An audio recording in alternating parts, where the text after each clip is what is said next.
current situation is that the team is safe. They have been helped by the Dubai airport authorities, the Dubai authorities, but also, of course, the consulate services there.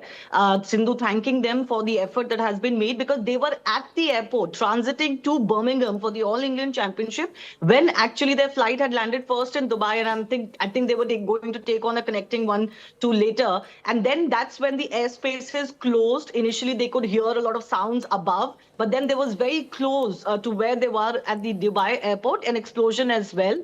And we have been bringing those visuals of the one strike that has taken place close to the airport or in the airport compound. So currently across the sports world, there is a lot of uncertainty.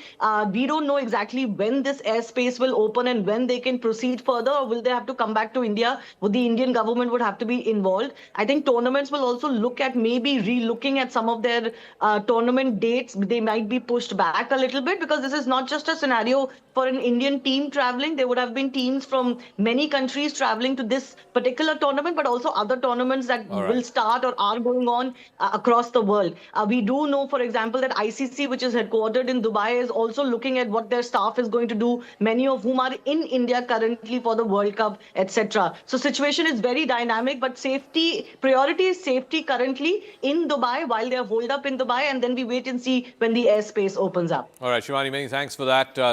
Let's also go across to this other piece of breaking news. Now, lots of curiosity as to how the Americans were able to pinpoint the compound where the Supreme Leader Khamenei was holed up in and hit precisely and eliminate him and some of the other generals and top military leaders who he was holed up with in that building. Now, this is the other breaking story that we're reporting. The U.S. media are reporting the CIA helped pinpoint a gathering of top Iranian leaders. This intel was then shared with the Israelis, and it's the Israelis who struck that particular compound where the Supreme Leader of Iran, Ayatollah Ali Khamenei, was having a meeting with his top military leadership. And that is when the Israelis pounced in and hit that particular compound. Let me go across to Aman, who has more details on this. Aman, so clearly the Iranian intel seemed to have been compromised. The Americans knew precisely down to which building the Supreme Leader was holed up inside. Morning on his post on Truth Social had in fact pointed to this, said we had pinpointed intelligence and we had highly sophisticated tracking systems. That is what Donald Trump had said, but now the New York Times is putting out more details of how exactly this strike was carried out. It says that CIA had been doing this surveillance on Khamenei for months. They were tracking his movements, his pattern, where does he go, how what time does he leave, which is the places he frequents. And based on this pinpointed intelligence, the New York Times is now saying that the months of CIA surveillance zeroed in on the exact location of Khamenei. High fidelity intelligence confirmed his presence at a top-level meeting that morning, on the morning of Saturday, and that is why the original plan was to strike at night. But the New York Times is reporting, but that plan was changed to early morning because of this pinpointed intelligence. What they are saying, that the attack was rescheduled to Saturday morning to exploit this real-time intelligence window. So again, it's showing the hallmark of CIA, that they are able to zero in on exact location of such high-value targets. They also said that a decision, New York Times is saying, is taken jointly by Washington and Tel Aviv. They had a joint operation and it was a joint decision to strike in the morning. What more are we being told is that the CIA had clear intelligence that the meeting included Iran's most powerful military leadership and that Khamenei will be present at this particular meeting. That is the intelligence that they had. Israeli fighter jets have taken off at 6 a.m. Israel time for this particular strike. That is what also NYT is reporting. And exactly at 9:40 a.m., this particular compound where the Supreme Leader of Iran was present was struck by long-range precision missiles. That is what the NYT is reporting, that 9:40 a.m. local time is the exact time when this strike was carried out, after the Israeli jets took off at about 6 a.m. and took about a 2-hour journey to their ultimate target. Also, what this particular NYT report, Zaka, is saying that the strike hit multiple buildings respectively. So while Israel claimed it achieved complete surprise with this particular strike, they're also saying that this was real-time actionable intelligence passed off to Israel, and Israel carried out this strike with great precision. Also, this reflects the unprecedented intelligence sharing between both the nations for over a dozen years now, and this particular operation has become a hallmark of that. Also, it raises big question marks on whether there was a big strategic slip up by the Iranian leadership, because despite clear signals of an impending war, the leadership gathered at a central compound in Tehran and became a sitting duck target for America and Israel. All right, Aman, we'll leave it at that. I also want to go across to Flor Hassan Nahum, who's an Israeli special envoy for trade and innovation. We'll also be joined by Adrian Fontanelles and Tom Cooper. Sushant Sareen is also joining us. But let me go to the Israeli guest, Flor Hassan Nahum. The big question now, ma'am, is how long does this continue? Of course, what has been happening in Israel over the last 24 hours in response to the killing of the Iranian Supreme Leader Ayatollah Ali Khamenei? There have been multiple air raid sirens, shelters in place, people being asked to go to the bomb shelter at least about a dozen times in the last 24 hours or so. How long is their propensity to continue this war? Iranians are retaliating. We're seeing civilian targets being hit in Dubai, in Doha. How long, how much propensity is there in Israel to continue this beyond what we saw back in June, beyond the 12-day war? Is Israel, is America, is the rest of the region, the Gulf Arab allies of America ready for a long-drawn war? Well, we hope it isn't a long-drawn war, and I think it's a very good sign. In the first 5 minutes of this war, we managed to get rid of the supreme leader who's caused so much suffering and pain and so many deaths in the region for decades. And so we will have to see if the Iranian military structure can hold. We'll have to see, and we pray that the people of Iran are strong enough to start taking over the government institutions, and perhaps the crown prince can be restored and brought back. It's all very volatile, but all I can tell you is that Israel is taking the hit for saving civilization from the Islamic regime in Iran, which has been the chief exporter of terrorism around the world, and especially in our region. When you talk about people in the Gulf running for their lives, this has been our lives for decades. We left Gaza in 2005 to get rockets from Gaza in the south of Israel. We've had rockets from the north, from Hezbollah, for decades. And then from October 7th, we had an intensity of rockets from both the north and the south, and twice in 24 attacks by Iran. So this is Israel's daily life. And this is because the Islamic Republic of Iran has been let loose and let to do whatever they wanted with the region and the world. And it's about time to bring them down. I don't think that going back to the negotiating table should be the aim here. The only aim that makes sense is regime change in Iran. How concerned are you that, yes, the top leadership has been eliminated, the IRGC commander has been eliminated, the defense minister has been eliminated, in addition to the supreme leader. But if you were to completely eliminate the entire regime of the Ayatollahs, the Islamic Republic, which has held for the last 40 plus years, how confident are you that that will happen? Or is it only going to be that the figurehead at the top has been changed and whoever is number 2 or number 3 then takes over and could perhaps be even more extreme and even more radicalized? Well, that's always an issue. But look what happened with Hezbollah. Israel took out Hassan Nasrallah, and there has been no real credible leader that has come in his place. Hezbollah has been weakened to the point that they're not even responding. They are Iran's major proxy, and they have not entered this war because Israel has weakened them to the point that they are concerned for their own survival. And so, no, I don't believe that when you get rid of the top, somebody else can come in his place. Yes, it can. But when you've gotten rid of the head of the IRGC, when they've gotten rid of the defense minister, when you've gotten rid of the entire leadership of the IRGC, and at the same time, and this is crucial, you have people, millions of people on the streets of Iran begging and protesting to get their country back. This is the recipe for regime change. Also, very quickly, the fact that civilian targets are being hit in Dubai, in Doha, in Manama, these are all U.S. allies in the region. How concerned are you that they will now be, right now, having conversations with the Trump administration to try and quickly end this war? Well, it's absolutely awful that there have been civilian attacks. There shouldn't be civilian attacks anywhere. In Israel, that's been the major focus. Look, I actually think that Iran has made a strategic mistake, because if they wouldn't have hit these other Gulf countries. These other Gulf countries may have stayed out of the war, may have even prevented the United States from using the bases in order to attack the Islamic Republic of Iran. But now what they've done is they've made themselves the victims of the Islamic Republic of Iran. And in my mind, that means that they are now more intent than ever to make sure that there's regime change in Iran. All right, Fleur Hassan Nahum, thank you very much, Israeli trade envoy. Thank you for joining us here on News 18. I also want to go on to more breaking news that's coming in. It's been an intense, absolutely intense 24 hours in the Gulf region after, of course, Israeli and American joint strikes, eliminating the supreme leader of Iran, Ayatollah Ali Khamenei. Now, reprisal attacks that are being seen across the wider region. There are reports emerging that 10 plus people have been killed after soldiers opened fire on protesting people at the U.S. consulate in Karachi. Remember,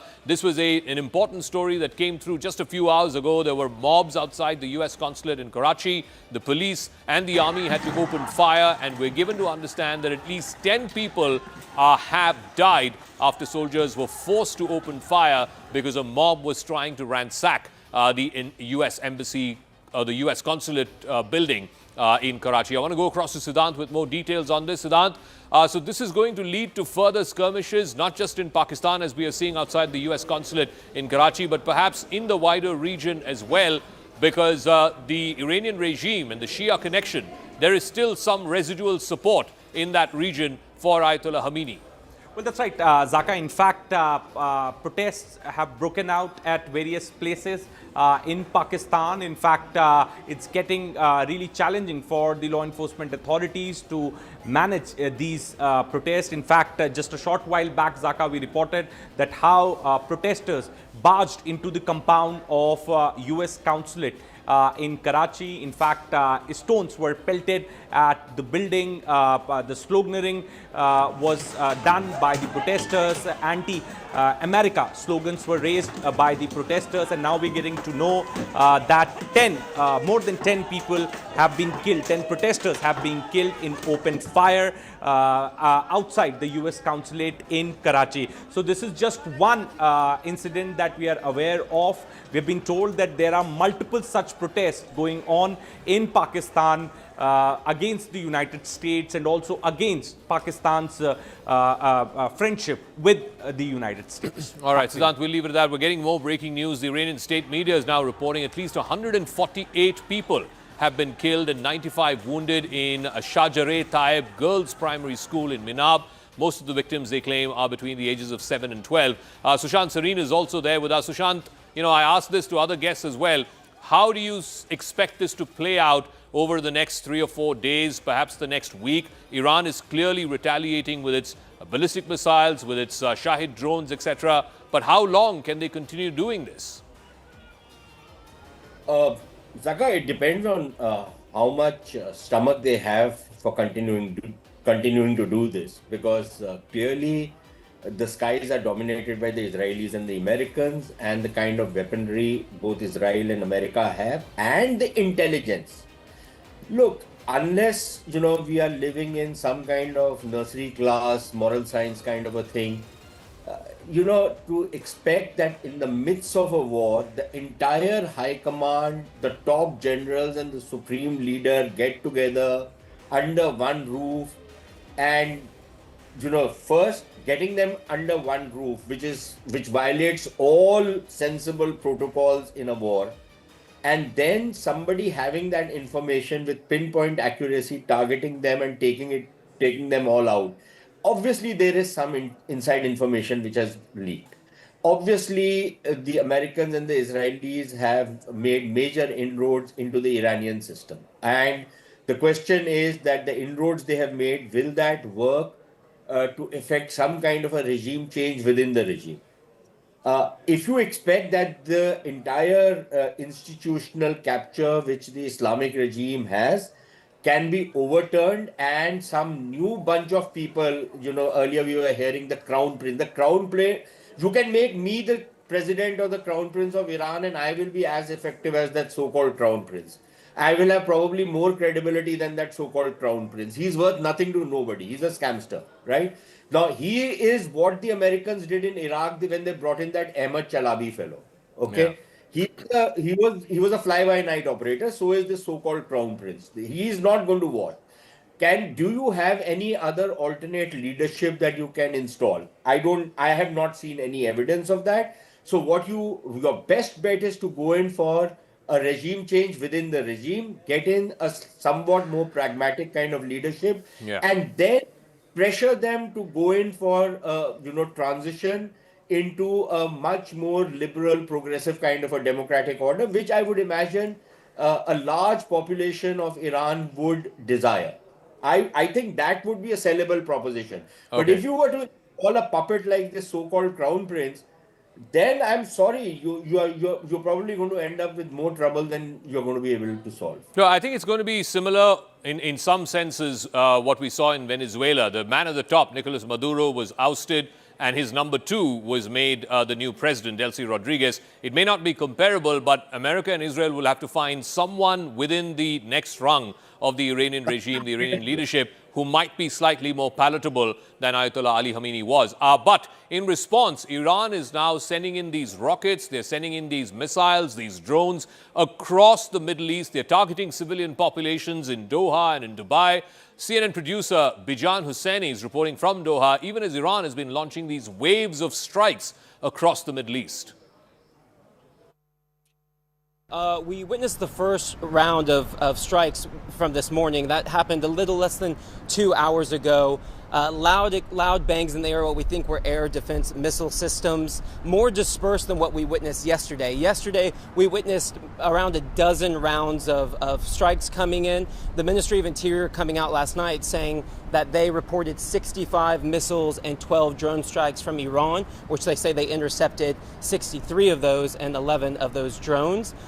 They've also confirmed that there are 16 injuries, and they're citing limited material damage. I just want to take a moment that, this is the start of the working week here in Doha, and usually it would be packed right now. This road around me would be gridlocked, but it is very quiet for a Sunday morning. We received alerts on our phone from the National Emergency Alert System a little less than an hour ago, reminding people to shelter in place, to stay inside unless absolutely necessary.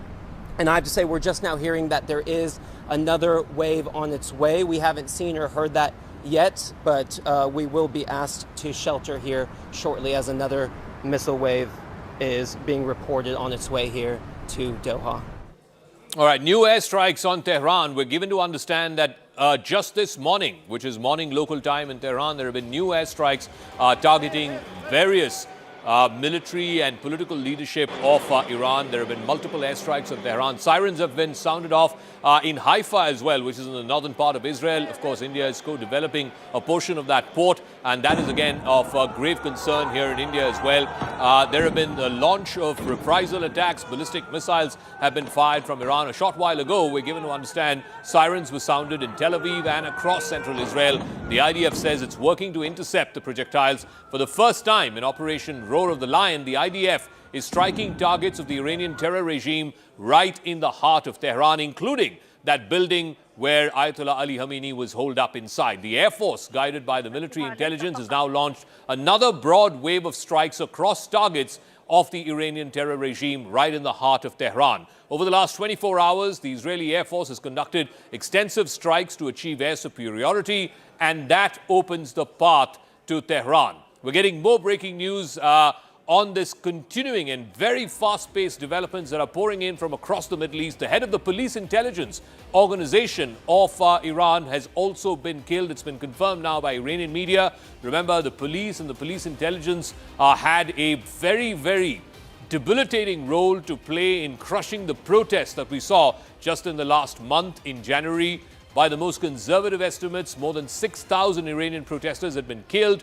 By the not-so-conservative estimates, more than 10,000 Iranians had been killed in what was a brutal reprisal by the regime. I also want to bring you up to speed with what Tehran is doing. These are the latest pictures that we're getting. I believe this is the latest from this morning, just a couple of hours ago in Tehran, where there have been multiple airstrikes undertaken by the Israeli Air Force. And it's very, very clear Tehran is under fresh attack. These are the latest pictures that we're getting from the morning hours that are emerging from Tehran. So this operation, Lion's Roar and Operation Epic Fury, are far from over. I want to go across to Sanjay Suri, who's joining us live from Tel Aviv. Sanjay, so the IDF now confirming that Operation Lion's Roar is going to continue because they're not stopping just yet. They are now going in for the kill after cutting off the head of the snake, as it were, that is the Supreme Leader Ayatollah Ali Khamenei. What next? Well, they certainly are not going to stop. They've launched this, they've hit a number of targets, they've hit their prime target, and this is all within the first 24 hours of this operation. They're not going to stop. There are three targets in sight for the Israelis and the U.S. forces. First, of course, the regime, and Khamenei has been killed, as have a lot of other leaders. Nuclear sites, they are being targeted, they are being bombed now, and then missile launch sites, because that is the immediate threat, not just to Israel but to the entire region. And we've seen what's been happening around the Arab world, and overnight a missile got through to hit Tel Aviv here. A number of people were injured, one person was killed, and there was considerable damage caused. So Iran is hitting back, and the first aim at the military tactical level would be to try and blunt this capacity of Iran to launch missiles. That's not going to be easily done. There are a few thousand missiles that Iran has, and they're scattered all over the place. So if there are independent remnant units, even if there were to be a transformation at the center in Tehran, it's quite possible that these missile launches will continue. And as long as just the threat of these remain, this is going to affect air travel and sea travel through the Strait of Hormuz. Already we are seeing that coming to a near standstill, in fact, an entire standstill. So this is now what Iran is hitting back with, but Israel and the U.S., no way they're going to stop, not on the intervention of any government, no diplomatic efforts possible anymore, certainly not the United Nations that can stop this war, if it ever has stopped any.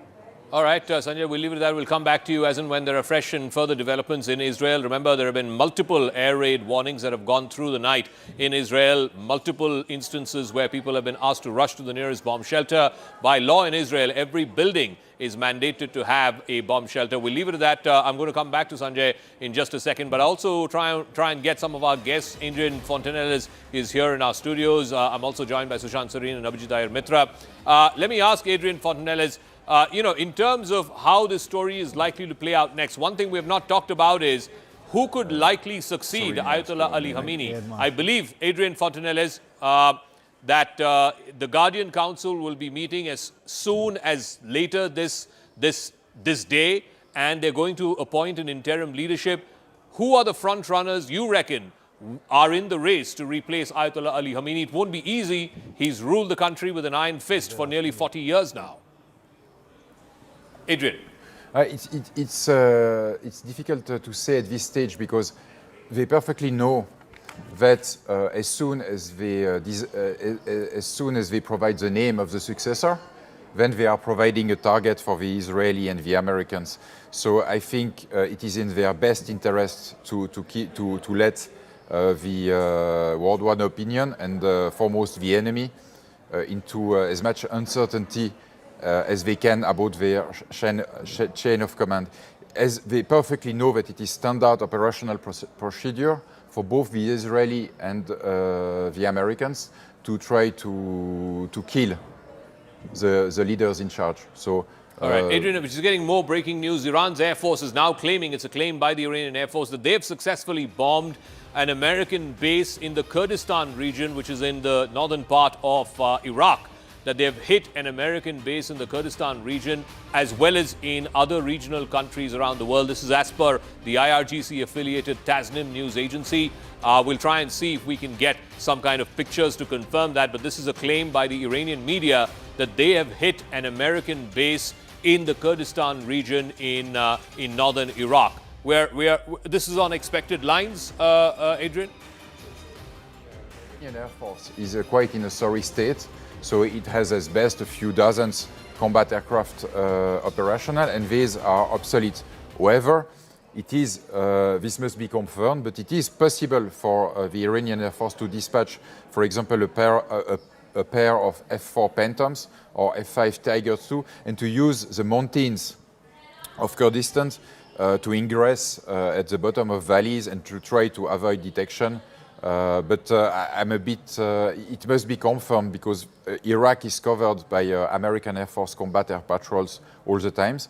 And you have AWACS, that is radar aircraft, which are also monitoring the entire area. So if they did it, it was an extremely risky combat mission from the Iranian perspective. So I want to go back to Sushant Sareen and to Abhijit Iyer Mitra as well, just in terms of the fact that, you know, these civilian targets, whether it's airports, ports, whether it is other places where civilians throng, and now all across the Middle East, I'm given to understand, Sushant, from Doha to Dubai, people are all inside. They're all inside their homes. They're all inside buildings. They've been asked not to come out. How do you see, whether it's the Crown Prince of Saudi Arabia, the President of the UAE, the President of Bahrain, what sort of conversations are they having now with the Trump administration? How long and how much propensity do they have to take these hits? Clearly, the Iranians seem to be sending a desperate signal by targeting some of these Gulf Arab countries. Yeah, I think it's a strategic mistake for the Iranians to target the Arab states, the Gulf states. For a very simple reason that these were states who were taking a kind of hands-off approach. They may or may not have been sympathetic to Iran. They may be probably on the side of the Americans because they felt some kind of a long-term strategic threat from Iran, but they would have preferred to stay out of the fray. By attacking them and not just attacking American bases. You know, this is the normal Pakistani propaganda, these ISPR Havaldars who are spreading this propaganda on Pakistani television that the Iranians are only attacking American bases in, you know, these Gulf states. No, they are not. They're attacking civilian targets. The airport, hotels, all kinds of other places. Now, this is certainly going to incense the Gulf states. And for them, I very much doubt if they're going to turn around and tell the Americans that, listen, you guys need to stop it because we are being targeted. Because if you read the statements being issued by, for example, the Crown Prince of Saudi Arabia, MBS, some of the other Gulf state leaders, their foreign ministries, it is very clear that they are furious with Iran for targeting them, targeting their economies, targeting their civilians, and destroying their brand images. Okay, so, Sushant, give me a moment. We're joined by two students, Indian students who are in Iran. Muskan Shabir is joining us and Pathan is also joining us. आप कहाँ पे हो Iran में और वहाँ पे क्या स्थिति है पिछले 24 घंटे से? Okay. My name is Musa Rauf and I am joined here with Muskan Shabir. And Aisha as well. Yeah. And we are currently in the city of Hormuz. Go on. Which city are you in? What is the situation there? We are in the city of Urmia currently right now, and the situation here, at least, it has started to deteriorate as well. It has been quite one of the more isolated areas of the country, so we weren't really expecting much to be happening here. But unfortunately, as of this morning and last night, there have been quite multiple strikes that have hit the city of Urmia in the past 24 hours. Can you also ask your friends what they are hearing and feeling about what has been happening in the last 24 hours? Hi, I'm Aisha Mir, and it's very disturbing situation here. We are just seeing bombing from our windows. It's very disturbing to see everything. How many explosions have you heard in the last 24 hours, and what is the mechanism there? Are there bomb shelters? Where are you seeking refuge? We are at our hostels, and it's not safe. We are living at 4th floor, 5th floor, so it's not safe at all. Are your college or hostel authorities giving you any instructions? They are not giving any instructions till now, but yeah, they are cooperating. They have cooperated well enough. They have provided us the service of bus, given that we have proper evacuation measures, and we have contacted and communicated with the Indian embassy, which have told us that by tonight they will give us proper instructions as to what to do so far. How many such Indian students are there in your university, in the college that you're studying?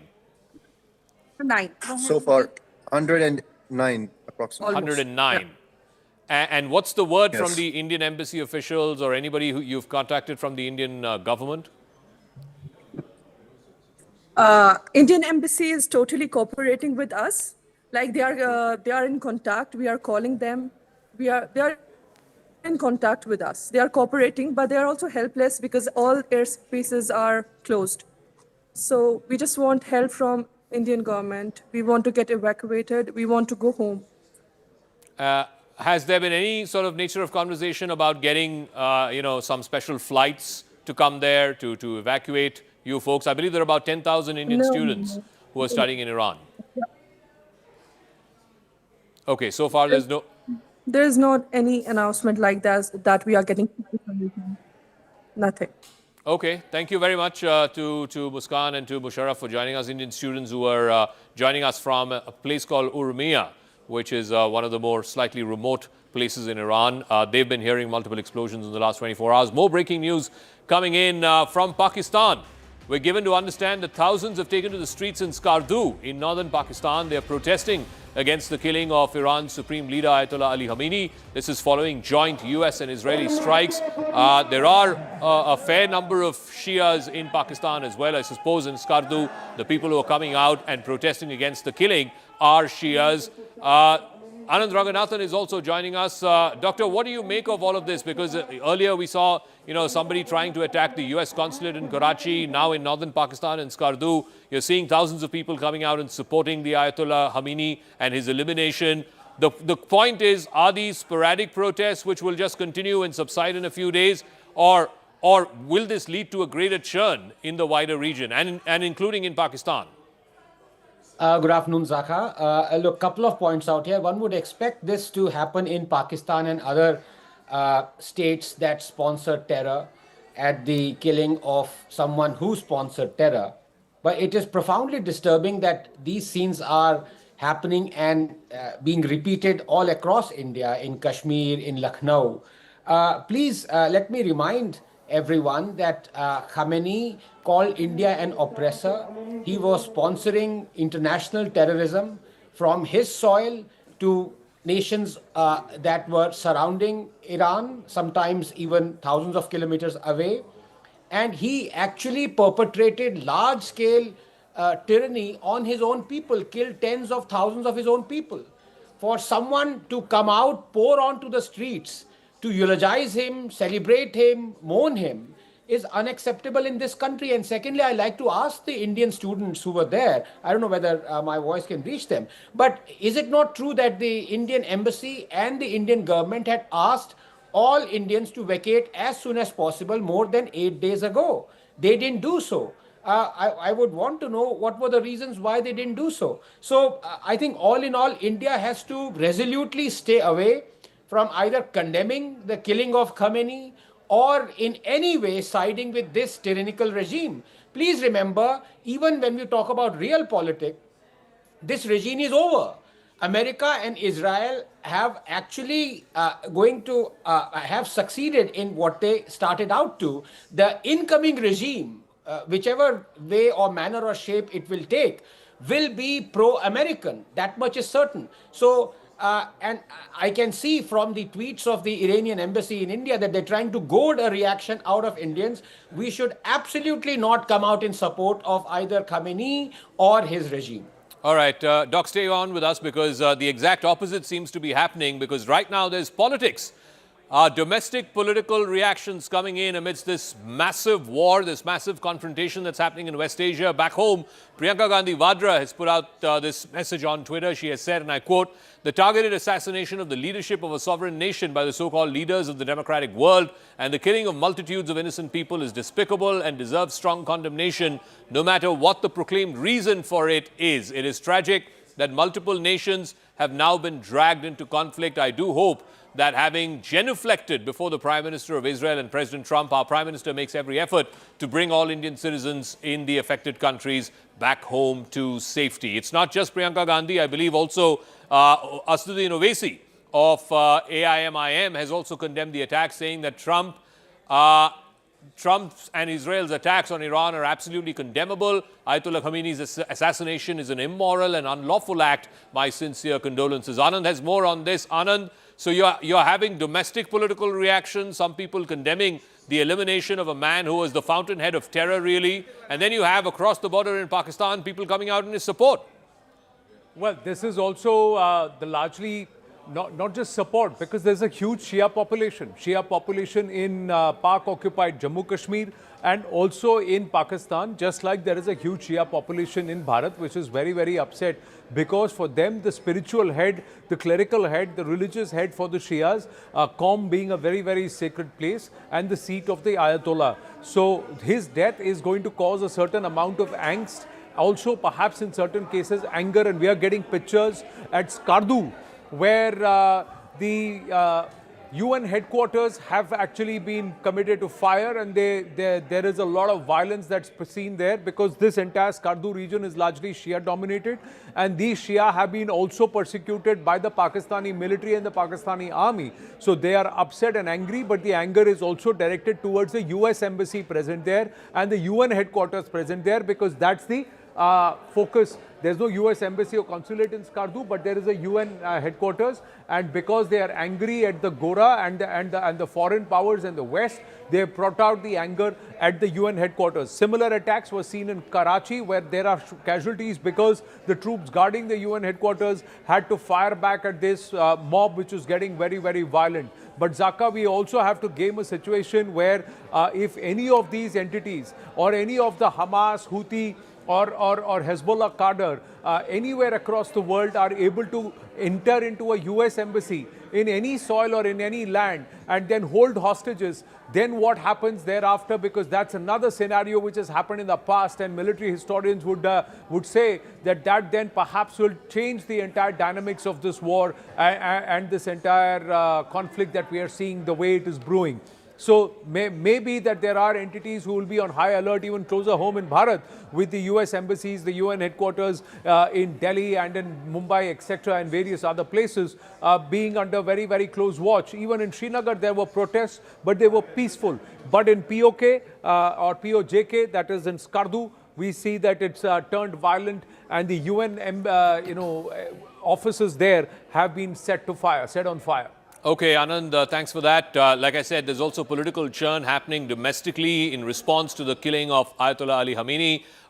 Both Priyanka Gandhi Vadra of the Congress Party and Asaduddin Owaisi of the AIMIM have come out and said and condemned the killing of Ayatollah Khamenei. This is what Mr. Owaisi has said. He has attacked Trump, and Israel's attacks on Iran are absolutely condemnable. Ayatollah Khamenei's assassination is an immoral and unlawful act, Mr. Owaisi says. He has put this out on social media, and so has Priyanka Gandhi Vadra of the Congress Party. She too has come out and said that this targeted killing by the so-called leaders of the democratic world, which includes President Trump of the United States and Prime Minister Netanyahu of Israel, is condemnable and is absolutely illegal and immoral. Aman Sharma has more details on this. Do you expect this to have political legs, as it were? Aman, will this continue? Are they playing to what kind of domestic political constituency are both Priyanka Gandhi and Mr. Owaisi trying to appeal to by seemingly backing a man who was a brutal dictator?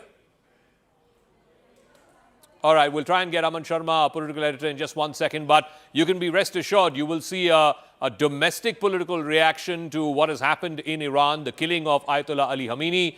You will hear more and more such voices. You've just heard from two prominent voices in the opposition, Priyanka Gandhi Vadra of the Congress Party and Asaduddin Owaisi of the MIM Party. Aman has more on this. Aman, do you expect more in the opposition to continue singing this tune, and what sort of constituency are they appealing to?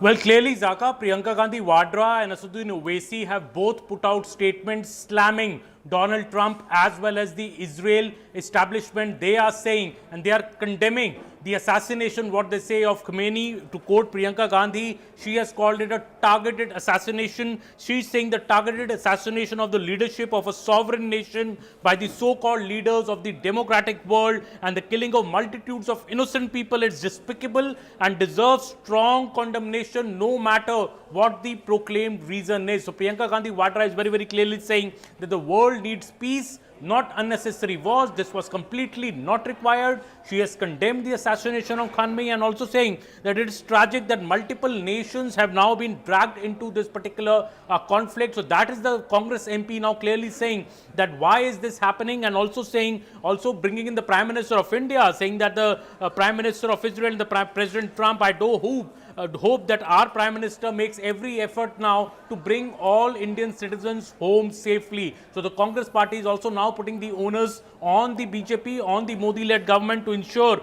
the safety of Indian citizens in the Middle East and how they will be brought home. On the other hand, Asaduddin Owaisi is also condemned Trump and Israel's attacks on Iran. He's also, I said it's absolutely condemnable. He's also saying these attacks have happened while peace talks were ongoing, Iran-US talks were ongoing in Geneva. More than 200 people have been killed across Iran. He said this is an inhuman and unlawful act. That's what Asaduddin Owaisi is saying. He said that the attacks on Iran should stop at the earliest because this is putting the entire region into instability. He also says that this shows that Iran is a force, Israel's attack on Iran is an act of aggression which should not have happened. So both Asaduddin Owaisi and Priyanka Gandhi are slamming Israel as well as the US, trying to put the government in a tight spot here, and the government, Zaka, has been maintaining a very delicate line here. Foreign Minister S. Jaishankar has spoken to both the foreign ministers of Israel as well as Iran last night, and while he has called for de-escalation on both the sides, now the opposition in India is trying to put the BJP government in the corner and saying that Prime Minister Modi should exercise, his relationship that he has with Israel to bring this conflict to an immediate de-escalation level immediately. All right, Aman, we'll leave it at that. I also want to go across to my colleague Anand Narasimhan, who has the various sites and more than a dozen sites across Iran, from the north to the south, and of course Tehran, which is bang in the middle of the country, have all been hit, including the top political leadership, the top military leadership, and also the top spiritual leadership. We're also getting in visuals of protests that are happening in Lahore. So in multiple places across Pakistan, we saw locals trying to ambush the U.S. consulate in Karachi, massive protests in Skardu. Now we've got the latest pictures from Lahore as people there try to attempt to lay siege to the U.S. consulate building there as well. So the U.S. Buildings, diplomatic compounds, wherever they are in Pakistan, seem to be coming under attack. Parts of the consulate were also, these folks tried to set on fire. Anand has more details on this. Anand, yes.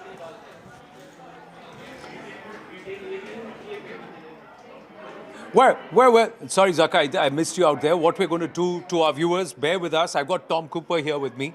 We've got the wall and we've got the map. Let's try and understand how this entire strikes. How did 200 Israeli aircraft fly over the Tehran airspace, drop those bombs and then come back? So let's game this and understand, does Tehran have no air defense system? And that too, you had the Israeli aircrafts take off from here, Tom, correct? So tell us, and how did this happen? How does this work? Yeah. Thank you. It's like this. You have the Iranian air defense system is approximately here, around Tabriz, around Tehran, and you have Qom and Esfahan and Karachi. So this is the principal area that, sorry, I forgot further south here, another one. This is the principal areas that are covered by Iranian air defense system. The Israelis now come up from Israel, fly over Syria and Iraq. Right. Like this. So that's how they cleared the airspaces in these regions so that these planes could fly. Exactly. This is why no airliners are currently permitted to fly over Iraq and over Syria. Right. So over the border between Iraq and Syria, there are US and Israeli tankers waiting for them, and they are refueling them in the air. In the air. So yes. The on-air, mid-air tankers. Okay, because this is more than a 2,000-kilometer journey that they have to fly. It is over 1,000 kilometers, 1,700 kilometers to the border, so 1,500 kilometers. But the point is this, in order to release their missiles, they have to fly high and fast, which is spending lots of fuel. Therefore, here, either the Israeli or the US tankers from bases in Saudi Arabia come up here and they are waiting for them here in this area. So that's where the on-air refueling happens over Syria and Iraq airspace? Over Iraq. About how many thousand feet high? Well, 30,000 feet. 30,000 feet plus. Okay. So more, that depends on the weather. Right. Generally, tanker aircraft is flying higher. it lowers its boom, and then comes the combat aircraft and refuels from that boom. Right. So they connect and they download the fuel. Right. So once this has happened, they accelerate, come up to, this is one of the principal launch zones, the other is up here, and they are shooting their air-launched ballistic missiles into Iran, like this, into central Iran. So actually, the Israelis barely need to enter the Iranian airspace in order to hit targets deep inside Iran, approximately to the line Tehran, Esfahan, Bushehr.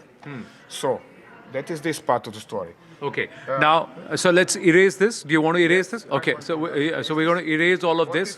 And we're going to dive deeper into what's happening in Tehran. Why is it that when they're seeing so many ballistic missiles coming into Tehran, and yesterday over the Tehran airspace, these aircrafts actually flew over the Iranian airspace. So what happens there? Let's deep dive first. What happens when they are closer in? Just a second. Sorry. So here we have a zoom in to Iran. I said we have... You got to draw. Yeah, go ahead. Yeah. Yeah. Okay. So, for example, let's say COM, air defense system of COM. You have short range, you have medium range, and you have long range. And they're defending themselves only with help of SAMs, of surface-to-air missiles. Right. So, now when the Israelis come, the Israelis do not get really into Iranian airspace. They approach from here, launch their missile. The missile travels like this. Zack. So, now, the Iranians first shoot long-range missiles at the missile, then the medium range, if they didn't shoot it down, and then the short range, yes. Yeah. If it came through, boom, it hits the target or somewhere nearby. This is what is happening in this regards. One shouldn't forget, all this time, color, there are Israeli UAVs flying over Iran. And they are searching for targets all the time, together with satellites as well. So this is permanent monitoring of what is going on in Iran. Where are Iranian launchers? Where are Iranian SAMs? Where are Iranian potential targets? Where are the specific personalities they are after? So this is all the time going on, 24/7. So it's real-time intelligence. And the other part you're saying, Tom, is that the Israeli UAVs were hovering around along with the satellites, watching. So if they are moving the Khamenei and the family anywhere out of to a particular location, if there is a bunker identified, they will have the intelligence. Yes, they're tracking vehicles. They're tracking specific vehicles. They're tracking specific personalities. Even if it's some aide of, for example, Khamenei, okay, they recognize him by his car or whatever other reason, or because he came out of his flat in the morning or his home in the morning. They are following him. Okay, he's parking there. He's disappearing in some building or underground entrance or whatever else. The point is now the following. The Iranians are all the time shooting down the UAVs. So the Israelis are losing and the Americans are losing UAVs, but they are not losing them fast enough, which means there is always a replacement UAV. Right. Yep. So that's the military might that's being employed by the Americans and the Israelis to try and pound Iran. Let's now erase this, and let me just ask you, if we look at the entire Gulf region, how is it that Iran is able to land these missiles, one, and the other part, let's just zoom this back in. Yeah, you can do that. Yeah. So now Iran is attacking all the neighboring regions, right, in this entire Gulf region. Yes. How are these bombs or their missiles, what Iran is firing, their ballistic missile technology is very strong. Why is it that civilian areas in Doha, civilian areas in Dubai, civilian areas at Abu Dhabi and have been affected? What is happening here? Okay. Are they doing it deliberately, or is it because of interception? I do not think that they are doing this deliberately. I think that the situation is simply such that there is a stress of combat. Okay. So now let's see the following. Let's zoom in. Let's say there is an Iranian missile brigade intending or tasked with targeting Manama Air Base in Bahrain. Right. Okay, so let me show you. So this would be... Yeah, you just have to activate the pencil. Yes, yeah. sorry. Yeah. Okay. So we have Manama Air Base. This is the headquarters of the 5th Fleet of the U.S. Navy. Yeah. Sorry. Yeah. So now, the Iranian is sitting somewhere here behind the hill, in an underground, underground bunker. So he has the order to every so and so many hours, or on order from Tehran, launch his UAV or missile strike on Manama. So he programs with missiles. It's relatively simple because they are flying ballistically. Boom. Right. So But, it's a loop. They yes, fly in a loop. Yes. Yeah. But UAVs are flying straight. You know, directly over the ground. Right. So if there is in stress of combat, he's not thinking about, oh gosh, there are high-raised building in Manama or in Bahrain or whatever. He's simply programming his missile or his UAV to strike at geographic coordinates. Okay. And if there is something in between, well, the UAV is flying into it. It's just an obstacle. All right. The other question I wanted to ask, and viewers, just stay with me here for a bit. We'll try and understand this. Is that in the case of a ballistic missile, is it possible that its GPS gets corrupted, its GPS gets disturbed, or an interceptor hits it and there is debris that's falling in the civilian area? Of course it is possible. It happens very often. And it is not only that. Okay, the missiles have their instrumental navigation system as well. So they have a secondary navigation system. So they are still retaining some precision. But it happens time and again that both of these are disturbed, or at least the GPS, and then the missile misses, firstly. Secondly, if it is hit while re-entering the atmosphere, it falls into lots of pieces, some bigger, some smaller, and these are still going towards the general area that it was targeted. Civilian area and also at a great speed. And it very easily can happen that somebody is killed or hit or damaged or whatever. Or whatever. How far is in Dubai, the American air base? From a civilian area, if you can just... We can find it. It is, just a second. This is Dubai Airport, it is somewhere in between the... Right. So, just a second, I'm searching for it. That's the Palm Jumeirah. Yeah. So this is the Palm Jumeirah where something, there was it's whitened out. Projectile that lighted. So here you are. So, theoretically, when you are targeting this airbase in this area, just to mark it better, so these urban areas of Abu Dhabi, is this already, or is it still Dubai? Dubai, sorry.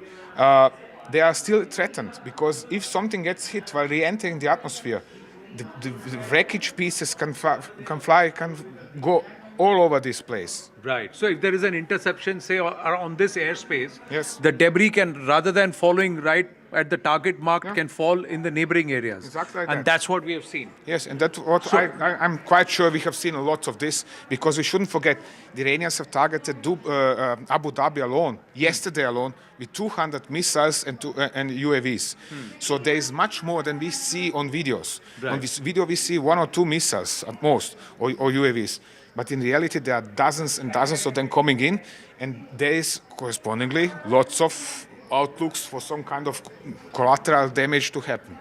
Right. So what Tom's assessment is that these explosions in Dubai, Abu Dhabi, and some of the civilian areas outside of the air bases are not done deliberate targeting by the Iranians. It's because of debris or interception that's happened of a huge number of missiles that have been sent by Iran towards these spaces. And when they land in the neighboring civilian areas, that's when we have seen debris. See, the Palm Jumeirah is not so far away. It's actually in the flying trajectory of the air base in Dubai. So you see, this is the Palm Jumeirah, and this is the trajectory of the missiles coming in towards this air base. And that's the reason why you have had debris fall here and also somewhere around the Fairmount Hotel. That's not so far away. It's also in this region itself, in this arc. One more point. Let's not forget, just a second, the missiles can come from all over, from several directions. The Iranians can target with missiles from here, so they can come from this direction, from here, from here, from here. That means that the debris can be thrown in all possible directions in Dubai. That is the point. Yeah. So it is not that simple as to say, always from the same direction. It's not always from the same direction. The same thing applies even for Qatar and Bahrain, that the missiles can approach from multiple locations in Iran. Next time when we are chatting with Tom Cooper here in the dugout, it's going to be about the Strait of Hormuz, and that's another interesting story there. Back to you in the studio. All right, thanks for that, Anand. We're getting more breaking news now. A latest video showing an Iranian Shahid-type drone falling from the sky. You can see the flames that have been completely engulfed around that area. These are pictures that we're getting from Kuwait. There you go. It's like a fireball in the sky that's falling after being intercepted in the skies over Kuwait. So clearly there is a lot of interception that's happening, as Tom Cooper was also explaining a moment ago. These are likely headed towards military installations, towards military targets, but they're being intercepted, whether in Dubai or in Doha or in Kuwait, and that's why it's landing likely very close to civilian areas. Adrian is also here. Adrian, you want to talk us through how and why this is so important? You can see a ball of fire in the sky falling off. Clearly, a drone there has been intercepted by a counter-strike. Absolutely. It's looking like an Iranian Shahid 146 one-way attack unmanned aerial vehicle.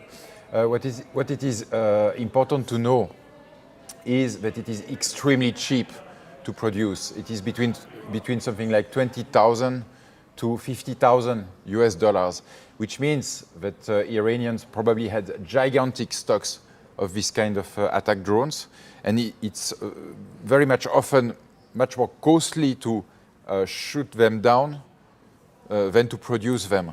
Yeah. So it is really an attritional weapon. It is not so impressive because it is normal that you can expect that perhaps 90 to 95% to 98% of such drones are shot down, but you have a minimal number of them which are reaching their targets, and for most it is hugely expensive in terms of money, equipment, flight time, ammunitions to intercept them. I also want to go to more breaking news, and we're seeing this as a familiar pattern now. Earlier it was Karachi, now in Lahore. Pakistani protesters who are carrying the flags of Islamic State, of Hezbollah, were attempting to try and attack the U.S. consulate building inside Lahore. We saw that happen in Karachi as well some time ago. So clearly, either the state is allowing this to happen, or there is genuine anger amongst people. Pakistan does have a significant Shia population as well. Is this orchestrated, or is this an outpouring of grief and anger coming out? U.S. consulates have been targets both in Karachi as well as in Lahore.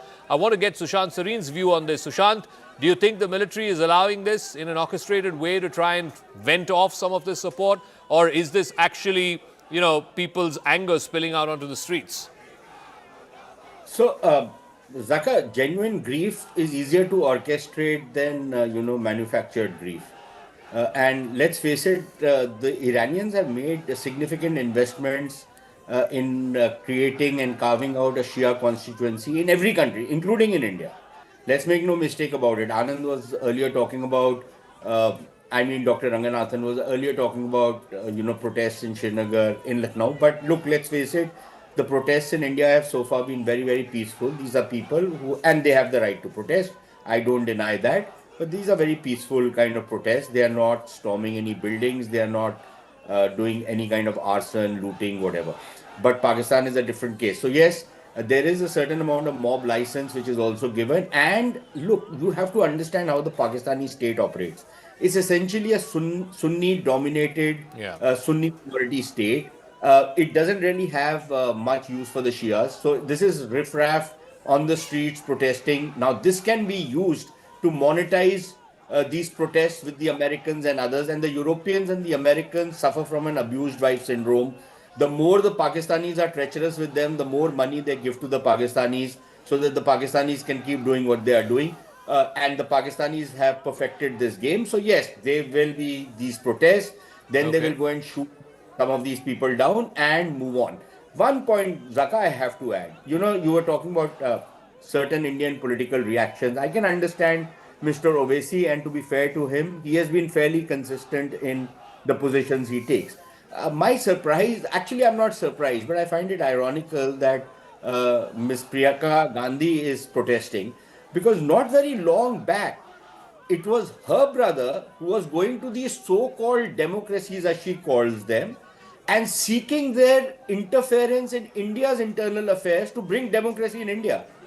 And today she is cribbing about the fact that these so-called democracies, again her words, not mine, and these so-called leaders of these so-called democracies are attacking a sovereign country, when her own brother was going and lobbying against India and the government in India and seeking to destabilize and displace this government by interference in Indian affairs. So perhaps a little bit of consistency would not be such a bad idea for the principal opposition party. Dr. Ranganathan also wants to weigh in, and I'm going to other breaking news in just a moment. But Dr. Ranganathan, you wanted to weigh in on this. Elaborate on one point that I was making. It's, as I said, I'm very disappointed by the Indian reaction outpouring on the streets. I think the messaging from the Indian government has to be very curt and very direct, because Shias, as opposed to Catholics in the world, don't have one single spiritual leader like the Pope. If at all there is one leader they look up to, the Shias of the world, it is actually Al-Sistani, who is based in Najaf in Iraq. And he is a very moderate, quote unquote, very affable gentleman who talks about peace around the world. Khamenei is the last leader anybody should be looking up to, especially the Shias. So the government has to come out and say, this is the wrong person you are eulogizing and celebrating. He's a tyrant for Iranians themselves. He's the one who's been spreading terror around the world. So if at all you want to look up to someone, let it be Al-Sistani, who's in Iraq. I agree with that sentiment. I see, liberals on Twitter sort of shedding tears for Ayatollah Ali Khamenei. He's a man who's brutally repressed his own people. Forget about the terror he's unleashed around the region, but his own people with the iron fist of the state. Even as recently as last month, in January, when the Iranians came out to the streets and protested, like I said, as per conservative estimates, more than 6,000 people were crushed by the state. I don't think anybody should be shedding a tear for him. But I want to go across to some more breaking news that's coming through. Dubai has been targeted again, and this is of concern. Certainly to the Emirates, it's going to be of concern. To Saudi Arabia, it's going to be of concern. To Bahrain, Dubai has been targeted again. These are the latest visuals that are coming in. In this instant, we're given to understand that an American building, we're not sure what sort of building, was it a corporate building, was it a diplomatic building, but an American building has been the target of this particular attack. We're again awaiting details on whether these were Shahid drones or whether these were long-range ballistic missiles, but it was an American building which was the target of this attack in Dubai, is what we're given to understand. And from whatever we can see from the pictures, it seems to have happened in the middle of a very bustling neighborhood, certainly a populated neighborhood, so we'll keep an eye out on that as well. In response, a senior UAE official has now come out and warned Iran. It has said that Iran's fight is not with neighboring countries like the UAE or Saudi Arabia, saying that Tehran's missile strikes on Gulf countries could deepen further Iran's isolation. It could also damage long-term relations with its Gulf Arab neighbors. It has condemned these attacks and has called for a de-escalation. I want to go across to Sanjay Suri. Sanjay, this is an almost unprecedented pattern of attacks that we're seeing. Iran is not targeted other Gulf Arab countries, particularly civilian targets in Gulf Arab countries. There have been skirmishes that have happened in the past between Saudi Arabia and Iran. Ports have been targeted. Other, infrastructure facilities have been targeted. But civilians or civilian destinations like hotels being targeted, airports being targeted. How concerning is this for the region, and how concerned are these individual countries, whether it's Kuwait or the Emirates or Qatar for that matter? Well, Zaka, this kind of targeting is quite focused. It's not haphazard. Iran, however, wrongly has a plan here. It sees these countries as hosting the US bases, and those are the bases from where attacks on Iran have been launched and are being launched now. So they are seeing these nations as complicit with what they see as their enemy. So what they are trying to do is try to hit some of these bases, but beyond that, hit civilian targets in order to hurt the economy. And the economy is the lifeblood. It's a very fragile system in Dubai. It relies upon absolute peace and ease. It's in fact sort of a continuing air-conditioned picnic in Dubai. And if there is this kind of shattering, even to a small extent, it upsets the calm, it upsets the faith in these as safe havens. So if the Iranians believe they can hit this economy and hurt this economy, as they see it, they are hitting the enemy, and they certainly are hitting where it hurts. And this will be something that will certainly provoke all sorts of consequences. And the one fallout of this is going to be quite favorable to the US. The US has long tried to nurse better relations with the Arab world. It's taken them a very long time to do this and to get as far as they have. This is now going to throw a lot of these countries, a lot of Arab countries, into the American embrace closer than ever before. So what the Iranians will succeed in doing is quite the opposite. They're not trying to make a split between the Arab countries and the US. They're actually driving these Arab countries into the embrace of the US. All right, Sanjay, thanks for that. We'll come back to you as and when there are further developments. Now, Israel has posted, I believe the IDF has put this out on their Twitter handles. They're showing footage of the destruction of an Iranian regime headquarters. This has happened just moments ago. This is footage that has been taken by either a drone, a munition that's been unleashed, or it's been taken by an aircraft, a fighter jet in that region. But you can see the exact impact, the exact time and place of impact. You can see a huge cloud of smoke billowing up from that. You can see the fire going up, and then right above that, you can see the smoke coming up as well. We're given to understand regime headquarters. We don't know whether it's of the police, the Basaj, or whether it's the IRGC, or if it's a political compound, but this is what the Israeli Defense Forces have just released. I want to go across to Mr. Yossi as well. Mr. Yossi, so multiple targets hit over the last 24 hours. I believe a fresh round of airstrikes have been launched by the Israeli Defense Forces even this morning. What are you hearing in terms of the latest? What are the other intended targets of this joint American-Israeli airstrikes on Iran? Well, good morning. The target of this operation is to bring about a regime change in Iran and encourage the people of Iran to go out to the streets and take over the regime. Obviously, one of the major targets groups are going to be the regime targets, such as the regime itself and the security forces that support him.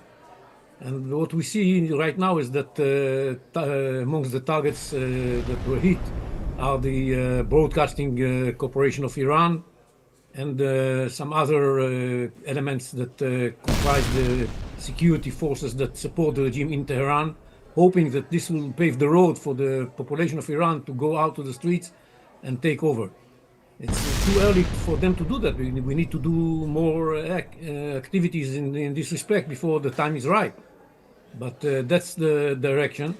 And then simultaneously, we try our best in order to minimize the capability of the Iranians to hit us and other countries in the Middle East that are affected by the Iranian missile launching.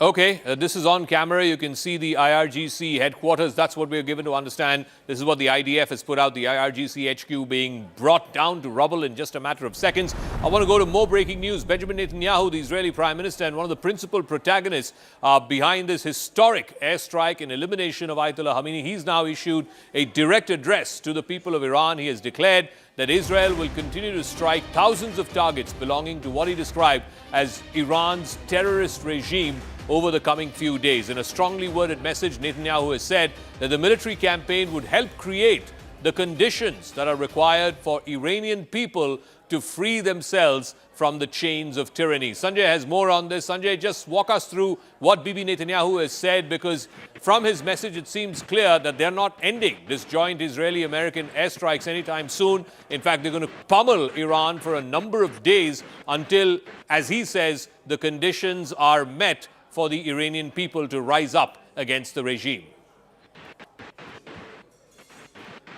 That statement is both warning and an invitation. It's a call to people and revolt. And the reason is that the Israelis and the Americans do want to finish this in a hurry. They really cannot afford to drag this on and on. Israel certainly can. Israel is set up for that sort of thing.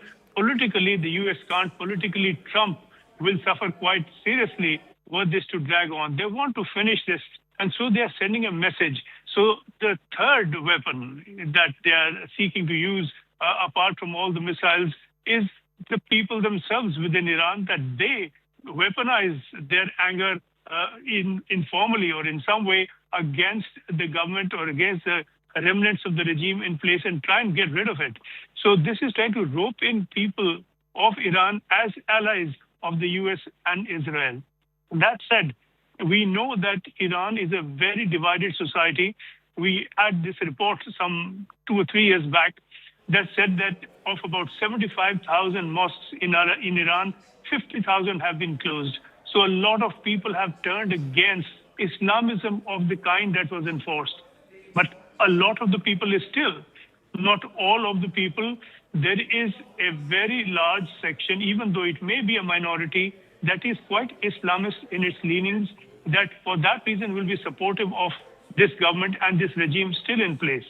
How the rest will now revolt against this lot, this would amount to a civil war then.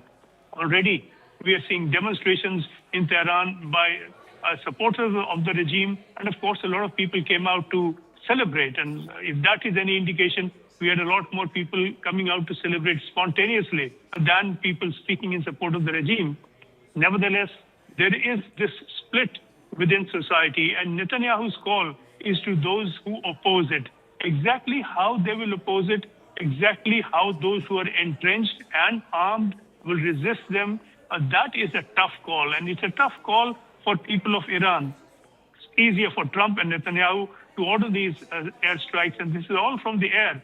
The change will have to come on the ground, and it's going to be a difficult and messy change.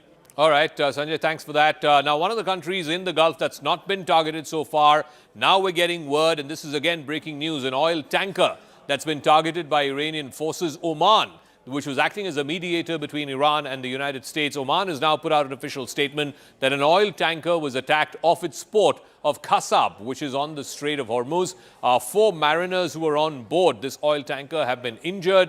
This is the first known instance of Oman getting hit by these Iranian drones and missile strikes. Oman had been playing the role of a mediator between the United States and Iran. There were 3 rounds of talks that happened, 2 in Geneva, 1 in Muscat itself. But Oman has been calling on and urging the Iranian regime to stop firing these missiles and drones, particularly at civilian targets on Gulf Arab states. So clearly, this is seemingly the first attack on an Omani asset. Certainly, it's a vessel that's just off the coast of Oman. In fact, at the port of Qasba, just off the coast of Qasba, is where this particular ship, this oil tanker, has been hit. But you can see the pictures on the right, which is basically the IRGC headquarters, we're given to understand, that's been completely taken apart by an Israeli strike just in a matter of seconds. We're joined in our studios by Mr. Tom Cooper, military analyst, Adrian Fontanelles is a military analyst and historian, Yossi Koperwasser is an Israeli intelligence and security expert, Sushant Sareen, senior fellow from the Observer Research Foundation, Air Marshal retired Sanjeev Kapoor, former DG of Air Safety, and Anand Ranganathan, author, is also joining us. Group Captain retired MJ Vinod is also there with us. Group Captain, let me ask you, what do you make of these airstrikes? Largely, these have been strikes from the air, either through ballistic missiles or through drones. How long can Iran continue to keep up with this? Group Captain. Yeah, Zaka, there is a very important base we all are overlooking, a base called Siri. It spells exactly like the iPhone Siri. Hey, Siri, Siri. So SIRI, 100 kilometers, mere 100 kilometers from Dubai. It has an adequately long runway to launch drones, not fighter aeroplanes, 109 kilometers to be precise. And I believe in my OSN assessment, this is the base that is being used to launch these low-cost, like Tom was mentioning, not such a long-range drones to attack all across Dubai, Abu Dhabi as well. And they probably will, in coming times hit Al Ain and probably Ras Al Khaimah too. So this is the base that I think Dubai has been taking it lightly for some time. And there were reports in the OSN community of a lot of movement from mainland into this small island, which is astride Dubai. And these drones, we make it, these drones are extremely low cost to make. Less than 3 to 4 lakhs, you can make these drones, strap on 10, 20 kgs of TNT. And you will have devastating result, if not at least a dent in the image. What it did to the hotel or any other places is probably minimal to nothing. But what it did to the image is what is huge, especially when Dubai is looking to surge ahead in terms of getting HNIs on board. Opening its space for business, those things will get affected. People will have to factor these things into consideration when they want to move future, I mean, in the future, move in Dubai, unless a favorable regime comes in Iran, which also is a possibility. Time will tell. Let's wait and see. We'll see if there will be a favorable regime in Iran. But Iran has also now started trading fire through these missiles as well as Shahid drones that have been unleashed. And specifically, they're trying to target civilian populations in Dubai, in Doha, in Kuwait. It has started trading fire after the U.S. and Israel launched multiple strikes, one of which killed the supreme leader of Iran, Ayatollah Ali Khamenei. CNN's Nick Patton-Walsh reports on the big questions that now stare the Middle East in the face. Killing Ayatollah Ali Khamenei is a simple solution to a very complex problem. And as the sun comes up here in southern Israel, I think the region, the United States and Israel, are going to have to urgently ask the question and find the answer to what really comes next. Now, clearly, the United States and Israel decided between themselves that removing the top level of Iran's regime would leave them ultimately in a better place. And President Trump has hinted that he thinks he knows who could potentially be a successor. He might be harking back to a Venezuela playbook where essentially they captured Nicolas Maduro and pointed towards his deputy as the person they'd like to see run the country. But Iran is nowhere near as simple as that. Its security forces are entrenched within society. They've got blood on their hands, just recently in January killing thousands. And so possibly the idea of some kind of moderate replacement in a box dragging the whole country towards the Western orbit is a little far-fetched perhaps. And still, the airstrikes and retaliations haven't even stopped yet. So it's a new dawn here, certainly, but one with very urgent questions as to how this very simple, brutal solution, the killing of Khamenei, suddenly fixes a problem that's beset the United States for decades. All right, that was CNN's Nick Patton-Walsh. But now we have the first reaction from the Iranian president, Masoud Pezeshkian, who many figured was a sidelined figure. He was merely a figurehead. He is the president. Yes, he's now reacted. He has vowed revenge after the killing of Ayatollah Ali Khamenei, the supreme leader of Iran.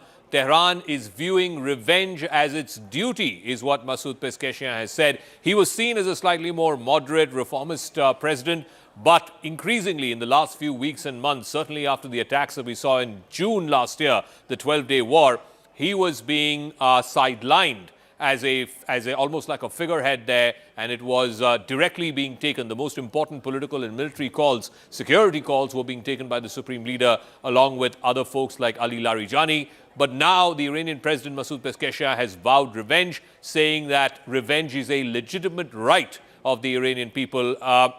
Group Captain, what do you make of this? I mean, there are ultimately, like you were saying, if we have to find a swift end to this, then Iran will have to be convinced that there is a candidate or a set of leaders who are acceptable to the Americans and to the Israelis, a moderate leadership, if you will, who then they can say, okay, Khamenei has been eliminated, the top leadership of Iran has been eliminated, now it's time to hand the baton over to someone slightly more moderate.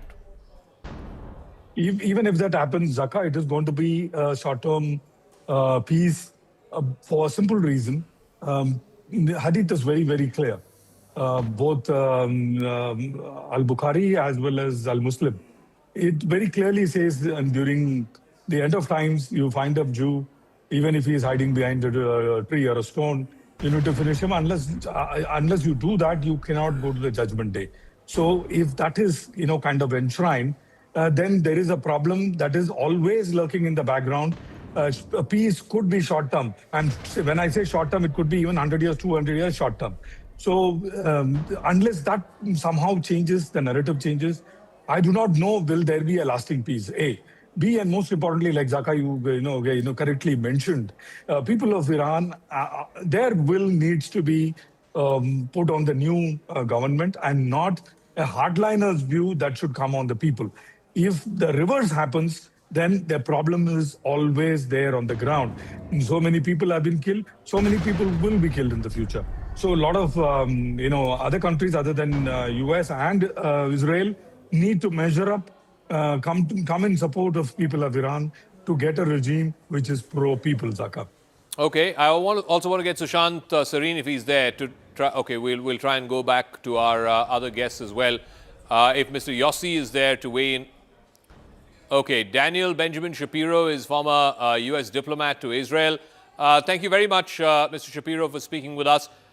So now we have the first reaction from the Iranian President Masoud Pezeshkian, who was seen as a slightly more moderate face. He has now come out and said he's vowing revenge against America and Israel for killing the Supreme Leader Ayatollah Khamenei. What do you make of that? Well, I think as long as the regime survives, they will try to establish some revenge. I'm actually sitting in Tel Aviv, and there have been several barrages of missiles launched at Israel already today, and those might indeed already be part of revenge. They've continued to launch missiles into the Gulf against targets in GCC states. So it's certainly possible that they consider this revenge. And this is a very ideological regime. They've been driven by that ideology to try to destroy Israel, to sponsor various terrorist organizations and undermine Arab governments, to try to kick the United States out of the region.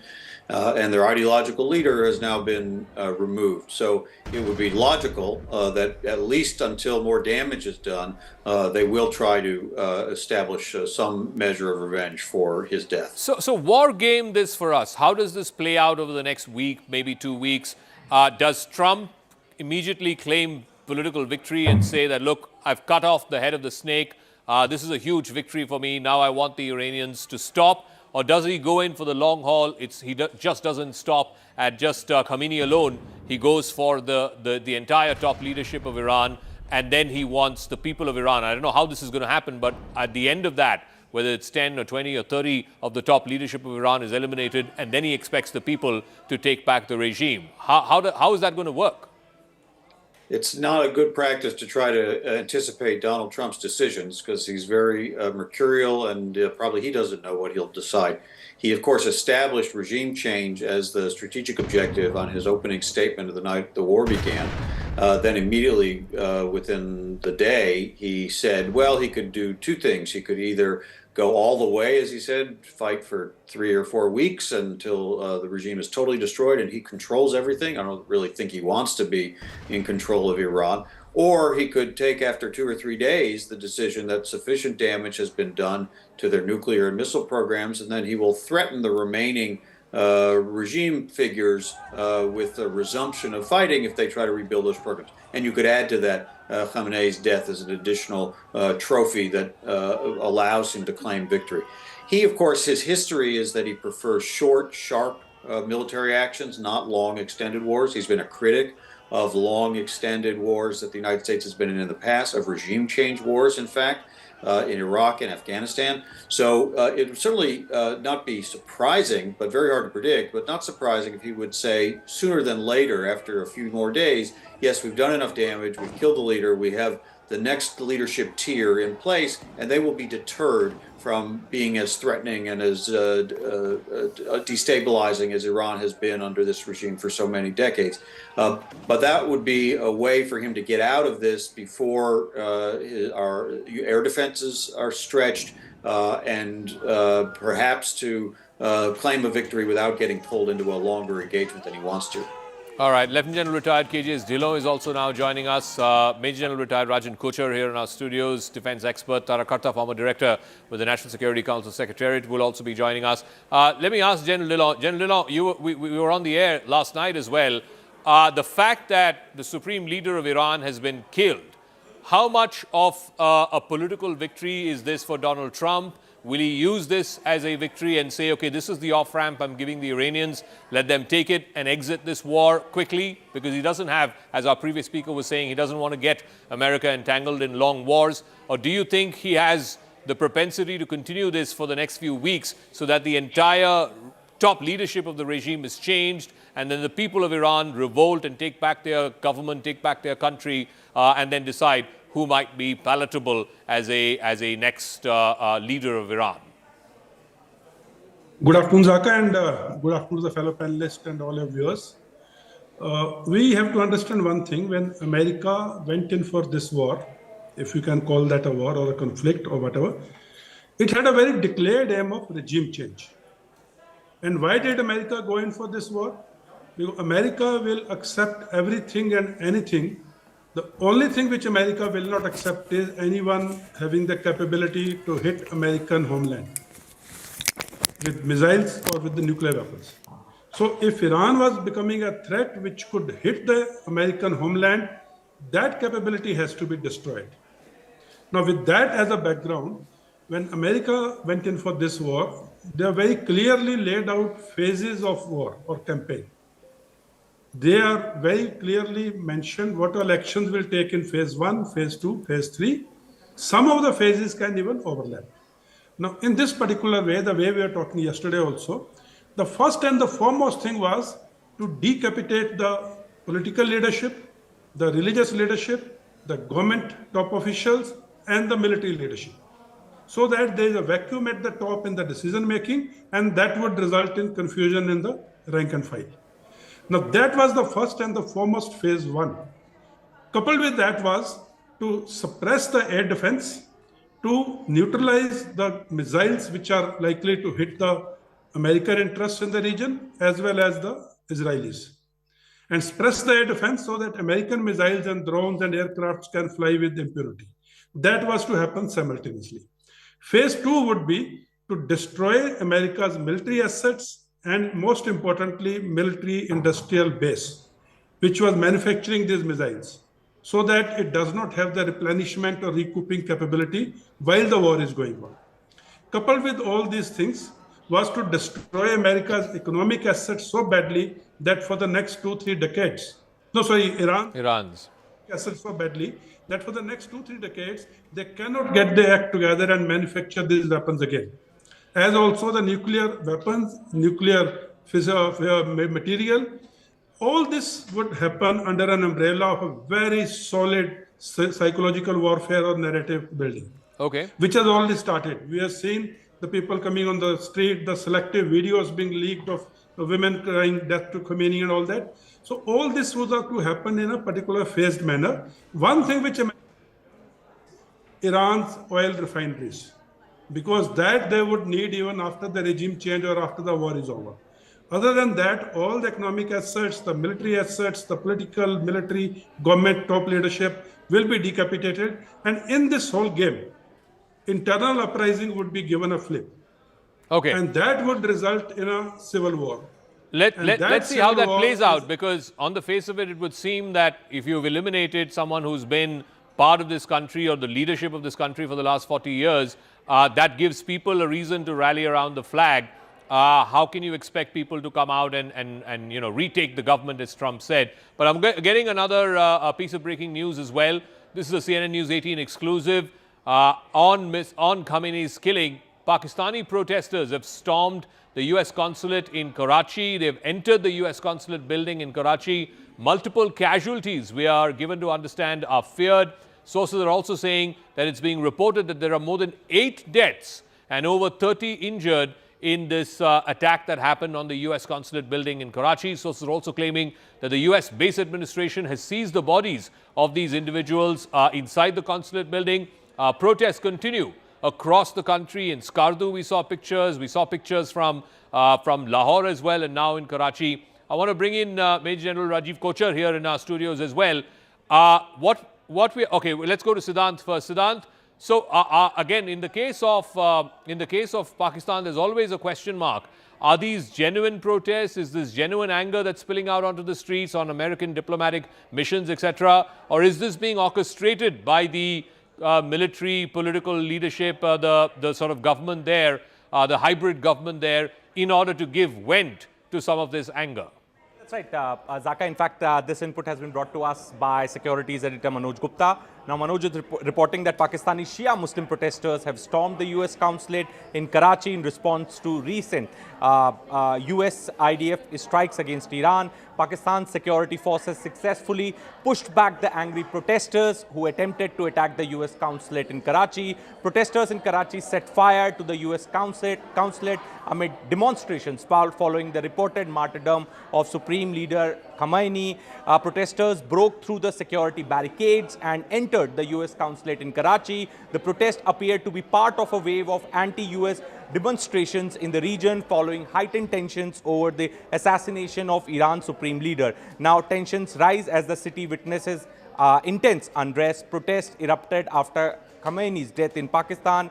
US personnel stationed at the US consulate opened fire on Pakistani protesters. It is being reported that there are more than 8 Zaka deaths and over 30 injured. Sources claim that the US-based administration has seized the bodies of the martyrs at the consulate. After Karachi, protests have started outside the US consulate in Lahore.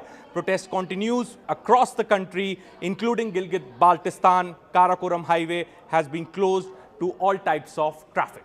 Back to you. Okay, Siddhant, we'll leave it at that. Thanks very much. Major General, here in our studios, just in terms of, how this is likely to play out, one variable that's been added is Iran is now attacking these civilian targets in Dubai, in Doha, in Bahrain. And those countries don't necessarily have the propensity for war. They certainly don't have the propensity for their civilian population to be attacked. How may that change the equation, Major General? Thank you, Zaka. Point to note here is that these are soft targets, because all these countries do not have that kind of air defense umbrella which possibly Israel has. Because Iran has 2 options now, either to strike Israel, and we know that Gerald Ford is there, and it is an added umbrella for the air defense as far as Israel is concerned, because if you remember the last 12 days war, on the 9th day, Israel was not able to stop the missiles of Iran from coming in because interceptors had fallen short. But here what we are seeing is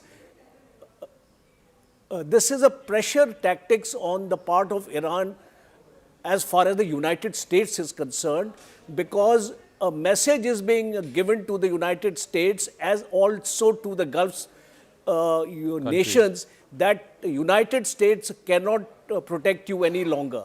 Because if you remember, all these Gulf countries have US air and military bases here. And the premise why these bases were placed here was to give a protection to these countries against any outside interference in terms of any kind of a conflict. So I think a strong narrative or a strong strategic message is going from Iran as far as we are concerned, telling these Gulf countries that America can no longer protect you. Okay. It is not that these countries are enemies of Iran. You have to take that into account, because over a long period of time, Iran has enjoyed fairly good relations with these countries. It is basically a message which is going to the Americans and also to these countries that United States is not able to protect you any longer. And I think these attacks are going to intensify, because if you look at the arsenal of missiles Iran has, preponderance of these missiles are the short and the medium range missiles. So it is quite convenient for Iran to target these countries and put pressure on the US to stop this war. Okay, just give me a moment. There's massive airspace restrictions all across the Middle East because of this ongoing war, and as a result of which we're given to understand that at least 60 departures and 40 arrivals, that's a total of 100 flights, have been cancelled at the Delhi airport so far. Again, I believe Siddhant has more details on this. So, massive disruption to flights, particularly those that are passing through airspace in the Middle East. What's the latest on that front, Siddhant? Well, that's right, Zaka. So our colleagues have been reporting since morning from various airports in India, from Mumbai, Delhi, and in fact, there are a lot of passengers stranded. Their flight schedule has been changed. Many flights have got cancelled. Now, sources are telling us that due to airspace restrictions over Iran and parts of Middle East, Zaka, 60 departures and 40 arrivals, totaling 100 flights, have been cancelled at Delhi airport so far. In fact, Zaka, not just this, many airports in the region, in West Asia, have been shut. after the strike by Iran, which includes Qatar airport, Kuwait airport, Dubai airport, and so definitely, you know, people are stranded at these airports. Not only in Delhi and Mumbai, but at various airports in West Asia also. Many flights are getting cancelled, and so far 100 flights have got cancelled only from Delhi airport. All right, thanks for that. I also want to go across to Joe Brown. He's an I-24 news correspondent with an Israeli channel, I-24. Thanks very much, Joe Brown, for speaking with us. What is the latest you're picking up? Prime Minister Netanyahu of Israel has put out a statement a short while ago where he has vowed to continue with these airstrikes for the next few days. Israel is not relenting. America is not relenting. How far do you think this will go? Well, for Israel, they want to make sure that this is sustainable. If you just get rid of the head of the snake, Ayatollah Ali Khamenei, then there are still people in place, perhaps even younger people, more radical people, who'll be able to take over the reins, and that could cause even more issues for Israel further down the line. And that's why they are going to continue fighting. In fact, just within the last minute or so, the IDF has come out with a statement saying that within the first minute of attacks yesterday, 40 senior leaders were killed. It's likely that includes Ayatollah Ali Khamenei, but that just shows the level of their military arsenal, the fact that they have a specific goal in mind. It's not just to get rid of the leadership as they have done over the last day or so, but it's to go even further, to make sure that they are no longer a threat, to make sure that their proxies in Iraq, in Lebanon, in Syria, in Yemen, that they pose no further threats to Israel. We had a little bit of the action in the 12-day war in June last year, but that was just to, I guess, set the scene for what is happening right now. What happened in the 12-day war was a good step in the right direction. It set the Iranian nuclear program back around about 2.5 years, according to experts, but they need to go a lot further, and that's what Benjamin Netanyahu wants to do. That's why he's saying that he will not stop until he is fully satisfied. Israeli sources have told I-24 News that it will likely be a week-long war. Potentially, it could be even longer. The state of Israel is prepared and ready for it to be even longer than that. However, as I say, they will not rest until Iran no longer poses a threat to Israel. All right, Joe, stay on with us. Dror Eidar is an author and a former Israeli ambassador. He's also joining us, and Tara Karta is also there with us. I'll go across to her in a second. But Mr. Eidar, you know, the stated objective, as has been said by both Prime Minister Netanyahu and President Trump, is total regime change in Iran. Yes, the head of the snake has been cut. That's Ayatollah Ali Khamenei, the supreme leader.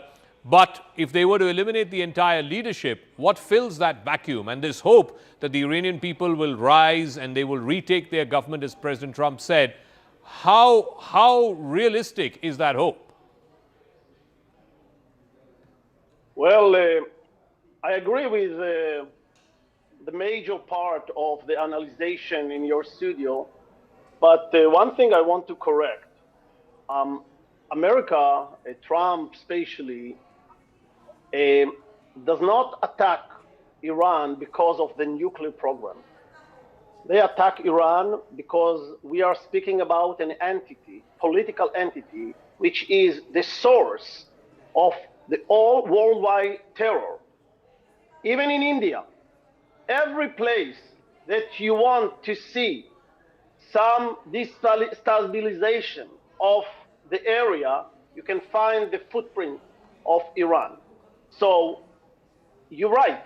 I mean, cutting the head of the snake is not enough because the entity is still alive. We are speaking about a state which does not have economical sources, but dedicate what it does not have to kill people all over the region. And what happened in the Gulf states, America, the conclusion is not that America cannot defend them. They cannot flatter Iran. They cannot be like a mediator between Iran and other and think that in any crisis that would happen, Iran will pass over them. So, first of all, we are speaking about a mission that does not stop with cutting the head of the snake. And second, I think that President Trump has a historical sense, and he understands more than other leaders in the world that if he wants to destabilize the world, if he wants to bring prosper to our region and to other regions, we need to change this political entity that kills its own people. They do not kill their enemies, they kill their own people. So we are speaking about many aspects, but let's focus in this moral mission. This is a moral mission like against Nazi Germany. Now, what taking place, the place of these old Nazis is this regime, which is a Nazi regime that its own goal, it's not only to exterminate Jews, it's to even to kill many Muslims as it likes in order to control the area. Okay, Mr. Adar, stay with us because we're getting more breaking news and I want Tarakarta to weigh in on this. In the midst of all of this, Pakistan has also conducted fresh aerial strikes. We're given to understand multiple locations in Afghanistan have been targeted by Pakistani aerial strikes, including Kabul, Kandahar and the Bagram air base. Pakistani jets have targeted the Kabul airport, the Afghan Ministry of Interior. These explosions took place between the Ministry of Interior and the airport in Kabul. Let me get a quick word in on this from Tarakarta. Tarakarta, what do you make of this? This has been an ongoing situation between Pakistan and Afghanistan. There were massive attacks by the Afghan Taliban just a few days ago, and now Pakistan sort of retaliating for that. A, what do you make of this? And B, how concerned should India be? This is in our region, in our backyard. Oh, we should be very concerned indeed. I will take off from what the previous speaker said about Iran being a sponsor of terrorism. Iran has sponsored terrorism, there's no doubt. I have no truck with it, let me make that very clear. But I would say in contrast, Pakistan is a far larger sponsor of terrorism than Iran has ever been. Because the Pakistani army and the state backs it 100%. And that blowback is what they're seeing now. Where the Afghans have got fed up of them and these people are now they've painted the entire picture so differently, saying that Afghanistan is the epicenter of terrorism. Afghanistan is trying to kill the Islamic State as a group, but that doesn't seem to have been reflected anywhere else. But in this, what I would really like to point out is that the attacks in Karachi against the U.S. consulate, which is disgusting, the ones in Skardu, this could not happen. I mean, there is no sign. I was looking at those videos. Where is the famed Pakistan army and their Pakistan Rangers? Where are these guys who are supposed to protect these people? They suddenly disappeared. So you can attack defenseless civilians in Afghanistan, but you can't protect a diplomatic embassy in your own country. Yeah. That's a fair point. That's a fair point. I'll come back to Tarakarta in just a moment. Siddhant, very quickly on this. So 3 places in Afghanistan, in Kabul, in Kandahar and in Bagram have been attacked. What else are you picking up? Clearly, there will be retaliation by the Afghan Taliban as well to this. That's right. So, in fact, Manoj is reporting, Zaka, that the leftover U.S. weapons at the Bagram air base, including depots, successfully destroyed. Local Afghan authorities are assessing the damages. Pakistan military operation Ghazab Lil Haq against Afghanistan Taliban regime and militants on day 3. Pakistan and Afghan Taliban fighters are engaged in fighting on Durand Line's multiple sectors. Afghan Taliban spokesperson said that strikes by Pakistan jet, has confirmed the strikes by Pakistani jet. In fact, anti-aircraft fire is being carried out in Kabul against Pakistani aircraft. Anti-Pakistani aircraft attacks, air defense operations are being carried out in Kabul. Kabul fellow citizens, do not be worried. This is what the Afghan spokesperson is saying. So multiple damages reported on Pakistani side. Authorities are assessing and calculating the damage. Okay, let's go back to what's unfolding in the Middle East between Iran on the one side and America and Israel on the other. Iran has now attacked a Palau flagged oil tanker. It's called Skylight. This was passing through the Strait of Hormuz, right off the coast of Oman, is what we're given to understand. 4 sailors have been wounded in the attack. The entire crew has been evacuated. In fact, this is the first known instance of an oil tanker being attacked that is just off the coast of Oman, is what we're given to understand. 20% of the world's oil passes through the Strait of Hormuz. Iran has shown in the past its ability to completely cut off the Strait of Hormuz, which would be debilitating for oil prices around the world. And the markets could go in a tailspin. These are the latest pictures of this Palau-flagged oil tanker that's been attacked by Iran. What is Iran trying to achieve, Siddhant, by attacking civilian targets, by attacking oil tankers? And Oman is a country that was a mediator between America and Iran. Now an oil tanker being hit just off the coast of Oman. Well, that's right, Zaka. So this Strait of Hormuz is very critical as far as oil trade is concerned.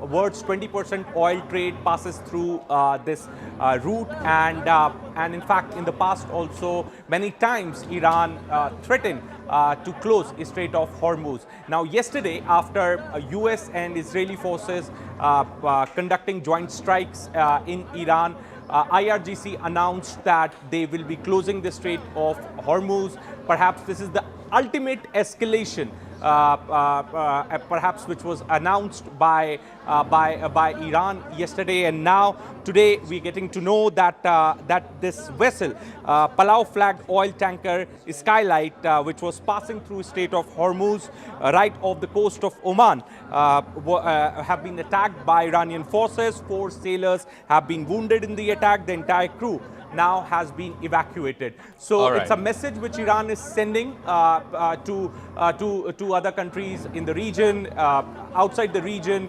that Strait of Hormuz is not operational.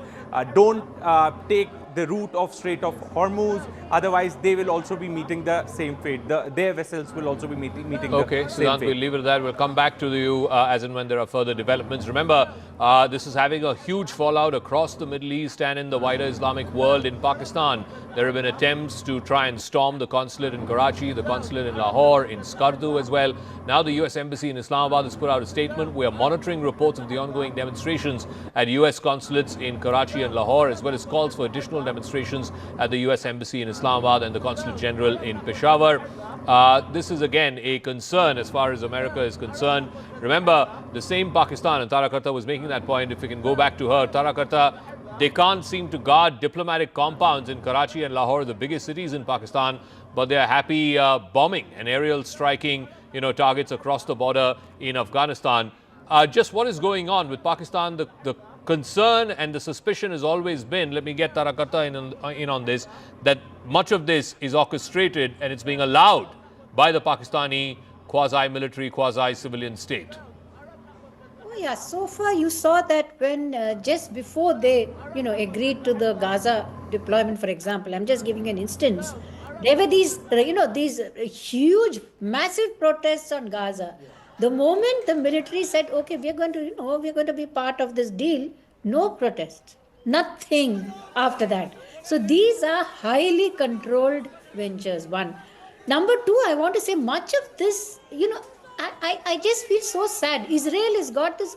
I'm happy that Israel has got the protection it does. I mean, that's great that people are doing that. Who protects Afghanistan? Who is there who will protect Afghanistan from these attacks? I mean, they have no aircraft. They've got nothing. Number three, the ones who are suffering the most are Pakistani Pashtuns themselves. 60,000 Pashtuns were evacuated because the military was preparing for operations. They were just told in the height of winter, they were told, okay, just move from here. So all this goes on. And despite all that, you still have the U.S. supported Pakistan on the airstrikes.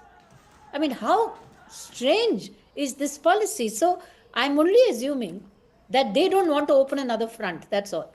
Okay, just give me one more moment. I want to go to Joe Brown, but again, more breaking news that's coming through. The Israeli Air Force has just put out this video as well as a statement that they've put out on social media. In the attack that they saw at the IRGC headquarters, as many as 40 commanders have been eliminated in 1 minute. This is the claim that's been put out by the Israeli Air Force. Iran's top security brass has been taken out within the opening strike itself. That's what they have put out. Joe, what more details do you have about these 40-plus commanders? Who are these commanders?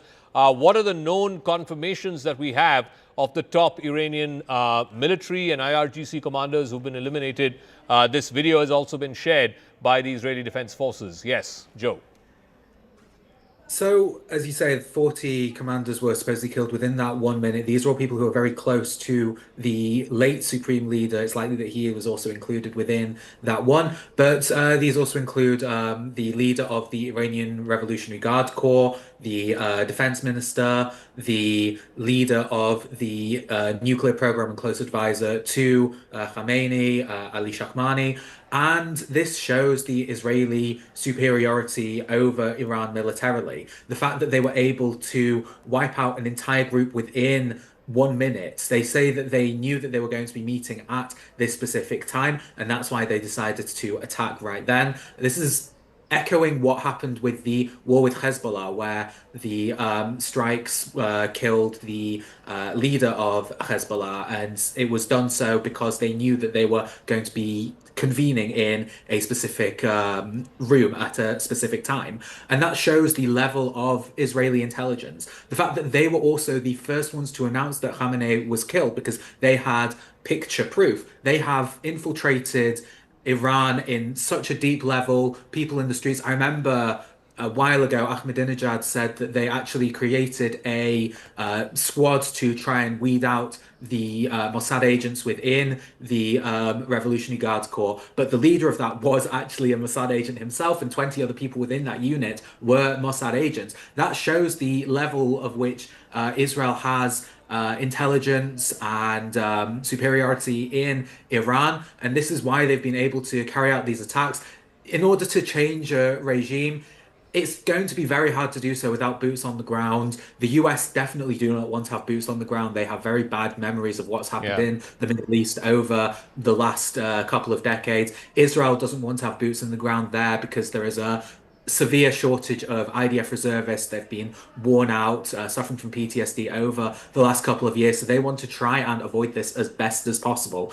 So in order to do that, yes, you need to have the drone attacks, the aerial raids, but you also need to have intelligence on the ground. And that's what's helped Israel find out that they were able to kill those 40 commanders within 1 minute. That's how they knew where they were, and that's how they will continue to fight this war. They say it will last maybe a couple days, maybe a week, but that is why Israel will fight until the very end and will be able to come away, at least in some sense, with a very strong military victory. All right. Thanks for that, Joe Brown. Let me bring in Major General Rajiv Kochar. General Deloy is there with us as well. Major General, you know, the arc of what has transpired over the last 2 years, it started with October 7th, and Israel has gone and consistently eliminated all of its major terror fountainheads, as it were. It eliminated Hassan Nasrallah, the leader of Hezbollah. It eliminated Mohammed Deif and Ismail Haniyeh of Hamas. And then, as I keep saying, the head of the snake today, the supreme leader of Iran, Ayatollah Ali Khamenei, has been eliminated. Do you see the whole security architecture of the Middle East changing as a result of this? Or will residual elements of Hamas, Hezbollah, and even in Iran continue with the same security threats that Israel faces? You see, Zaka, I don't think we can eliminate this entire thing 100%, because nowhere, if you go back in history also, you will find that terror outfits tend to regrow. Because if you demolish a leadership, a new leadership is born. And till such time, terror funding will continue from state-sponsored terrorisms like Pakistan, Iran in particular. You will see these mushrooming under different names. We have seen it in our own neighborhood. The Lashkar-e-Toiba becomes the resistance front, and things like that. The names keep on changing, but these people continue to sustain that kind of terrorism. And one important aspect here is the Palestinian cause. We need to understand one thing, that it was only Iran here which was a kind of a godfather to the Palestinians, and that is why the axis of resistance had been created, Hezbollah, Hamas, Houthis, all these people. So it is very important for now Israel to ensure that there is no messiah available here in this region to support the Palestinian cause. Because if you have heard Netanyahu speaking, he never talks about a two-state solution. And look at what is happening in the West Bank. Last year, 144 settlements were there, and today they are 210. 7.8 lakhs Jews have been settled in the West Bank. So the prime objective of Israel is to finish this support of the Palestinians. Even the Gaza board doesn't have any of the Palestinians on the board itself. So the message is very, very clear. Both United States as well as Israel wants Israel to dominate West Asia and not Iran. And regime change is the only way it can be done. Okay. So in retaliation to the attacks which took out the supreme leader as well as other top leadership, military and political leadership of Iran, Iran has been retaliating with drone strikes, with long-range missile strikes, and they're specifically also targeting civilian targets, civilian populations in Dubai, in Doha, in Manama. CNN's Paula Hancock is reporting from Dubai after Iranian retaliatory strikes hit some of the commercial areas of Jebel Ali. This is Jebel Ali on our left. We're just on the road between Abu Dhabi and Dubai. We have been seeing plumes of smoke rising from Jebel Ali. This is the commercial area of Dubai. We have heard from state-affiliated media quoting the IRGC saying that they have just carried out a sixth wave of attacks against U.S. bases in the Middle East. Of course, it's unclear whether this is a direct hit, intentional, or whether this is falling debris from an interception. And this is the road from Abu Dhabi to Dubai. It is usually jam-packed. You can see how clear it is at this point. People are taking the remain in shelter warning very seriously. All right. I want to go back to General Dhillon on this. General Dhillon, I also want to talk a little bit about the double game that Pakistan seems to be playing. On the one hand, they're allowing these orchestrated protests against U.S. missions in Karachi, in Lahore, etc. But they have no qualms in sending airstrikes across the border, across the Durand line into Kabul, Kandahar and Bagram. Absolutely, Yaka. There are two aspects to it.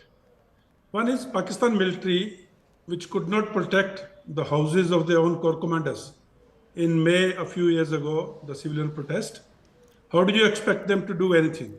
And the second aspect of it is Pakistan military, if they want to do something in Pakistan, nobody can touch them, they will do it. Now, there is a background to what happened in Karachi U.S. Consulate.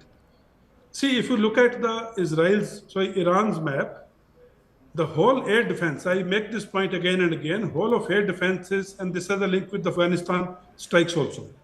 The whole of air defense is facing southwards or southwestwards. That means towards Israel or towards American assets in the region. And their complete eastern flank, which is facing Pakistan and Afghanistan, is devoid of air defense, more or less. Now, if Israeli missiles have to hit Iranian targets without being intercepted by a formidable air defense, the air defense of Iran has to be divided. That means some assets of air defense of Iran, which are now facing south, have to face eastwards. Now, for that to happen, Pakistani airspace and Afghanistan airspace is to be used by the aerial platforms like aircrafts or the missiles to hit Iran from the east. Now, for that, Pakistan is the only country which can be bought with few dollars here and there. And Afghanistan still has some anti-aircraft weapons. Now, Pakistan is doing the dirty work for America in the meantime in Afghanistan, so that when this airspace is used from the eastern side, Afghanistan is not able to hit any of the air assets which are flying low. And this is what the whole game plan is. And now coming to consulate, US consulate in Karachi, how Pakistan army orchestrated this attack on it. It is to show to the people of Pakistan that we are against America. We are allowing you to protest. And also telling America that our internal problem does not allow us to support you openly. So please give us more dollars. So that in spite of internal issues, internal problems, we support you in your attack from the east or in your attacks on Iran. Now here, 8 Pakistanis killed or 10 Pakistanis killed have no meaning for Pakistan army. Pakistan nationals' life is dispensable, is expendable. They will kill 100 of them to achieve the aim which military commanders or the military generals are wanting to achieve for themselves, not for Pakistan. Pakistan's national is the last thing on the priority. Pakistan's interest is last thing on the priority. The only priority is how to win confidence of America and earn some more dollars. Okay, and I have those pizza I want to go back to Tarakarta as well. Coming back to the main war that is going on now between America and Israel, and of course you have Iran and Iranian targets being taken out, whether it's the supreme leader, whether it's the defense minister, the head of the IRGC, all of them are now eliminated. We're also getting to understand that an interim leader, this is an interim leader, Ali Raza Arafi, will be appointed or has been appointed as the interim leader. He will, of course, have to oversee the process of choosing the next supreme leader, which will be decided by the Assembly of Experts and the Guardian Council. But how do you see this playing, ma'am? Because there are two conflicting factors here. One, that Trump does not want a long, drawn-out war, and yet you cannot change the entire regime unless there is a slightly longer horizon that is available. Yes, they've taken out Ali Khamenei, they've taken out some of the other top leadership, but the remnants of the regime still remain. And whatever the next generation of leadership will be, they'll only even more be ill-disposed to America, because America has just killed the man who's been leading and giving ideological leadership to this project for the last 40 years.